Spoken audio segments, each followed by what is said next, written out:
দেখছেন সব কটা রত্নকে আজ এক জায়গায় এনেছি, একদম চাঁদের হাটের মতো লাগছে না? তাই তো আজকের রেসিপির নাম পঞ্চরত্ন। সে যেরকমই লাগুক সেটা বড় কথা নয়, বড় কথা হচ্ছে রেসিপিটা আজ বা কালই বানিয়ে ফেলুন না। চিন্তা করার কোনো কারণ নেই, সবকিছু একদম ডিটেলে বলে দেবো। তারপর দেখবেন শুধু পঞ্চরত্ন কেন, অষ্টরত্ন নবরত্ন সব কুড়ি মেরে বানিয়ে দেবেন। তাহলে প্রথমেই গাজর আর বিনসটা লম্বা লম্বা করে সুন্দর করে কেটে নিন। তারপর পনিরটাকে একটু বড় সাইজ রেখে কিউব সাইজ করে কেটে নিতে হবে। এরপর আলু আর ক্যাপসিকামটা ঠিক যেরম ভাবে দেখলেন ওরম ভাবে কেটে নিন। আমার মতে এই রেসিপিটাতে পনির দেওয়াটা খুবই জরুরি, কারণ এই রেসিপির গ্রেভিটা হেভি, ক্রিমি আর নাট বেসড হয়। সো এখানে যদি পনির অ্যাড করা যায় তাহলে এটা একটা বাইট ব্রেক দেয়। এখন আদা, টমেটো আর কাঁচা লঙ্কার একটা স্মুথ পেস্ট বানিয়ে নিন। এই যে মিক্সচারটা বানালেন, এই মিক্সচারটা যে কোনো ভেজ রান্নার একদম কোর বেস হিসাবে ইউজ করা যেতে পারে। তারপর কাজু আর পোস্ত দিয়ে আর একটা পেস্ট বানিয়ে নিতে হবে।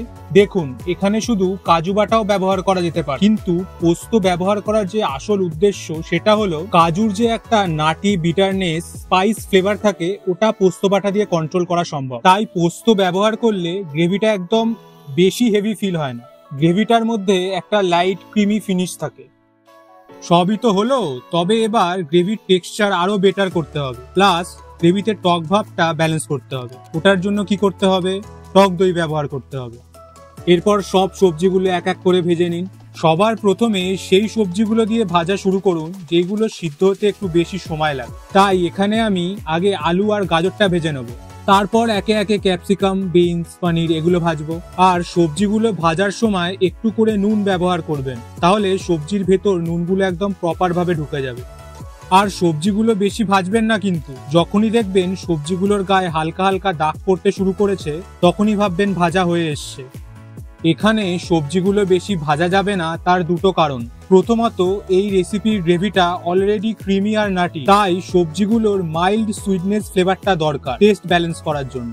আর দ্বিতীয়ত, সবজিগুলো যদি ওভার ফ্রাই হয়ে যায় তাহলে সবজির রঙগুলো ফিকে হয়ে যাবে, এর ফলে ডিশটা ভিজুয়ালি অ্যাপিলিং থাকবে না।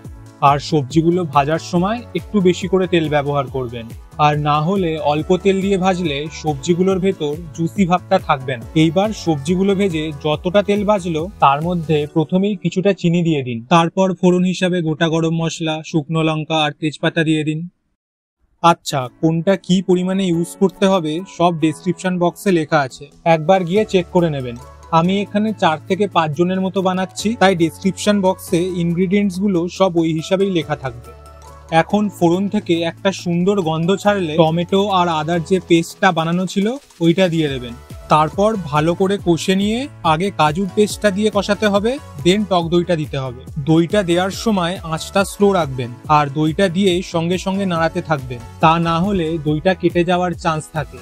এরপর একটাই মশলা ইউজ করতে হবে, সেটা হচ্ছে কাশ্মীরি লঙ্কার গুঁড়ো। এই পর্যায়ে আর কোনো রকম মশলা ব্যবহার করা যাবে না, কারণ এখানে যদি জিরে গুঁড়ো বা ধনে গুঁড়ো জাতীয় কোনো মশলা ইউজ করেন তাহলে ডিশের যে রেড গোল্ডেন টোনটা সেটা ফিকে হয়ে যাবে। আর দ্বিতীয়ত, সবজি আর পনিরের যে সাবটেল সুইটনেস ফ্লেভার সেটা হারিয়ে যাবে। দেখুন, এই ডিশটা এরম ভাবে প্রিপেয়ার করার উদ্দেশ্য হচ্ছে সব কটা সবজির স্বাদ আলাদা আলাদা করে ফিল করানো। আচ্ছা, এখন মশলা ভালো করে কষা হয়ে গেলে সবজিগুলো দিয়ে হালকা করে কষিয়ে নিয়ে 2 থেকে 2.5 কাপ মতো জল দিয়ে দেবেন। তারপর যখন গ্রেভিটা ফুটতে আরম্ভ করবে তখনই পনিরগুলো দিয়ে ফুটিয়ে নেবেন। তারপর গ্রেভিটা ঠিক হয়ে এলে গরম মশলার ঘি দিয়ে নামিয়ে নিন।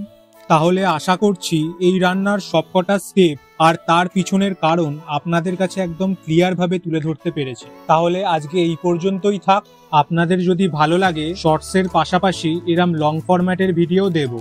তাহলে আজকের মতো টাটা।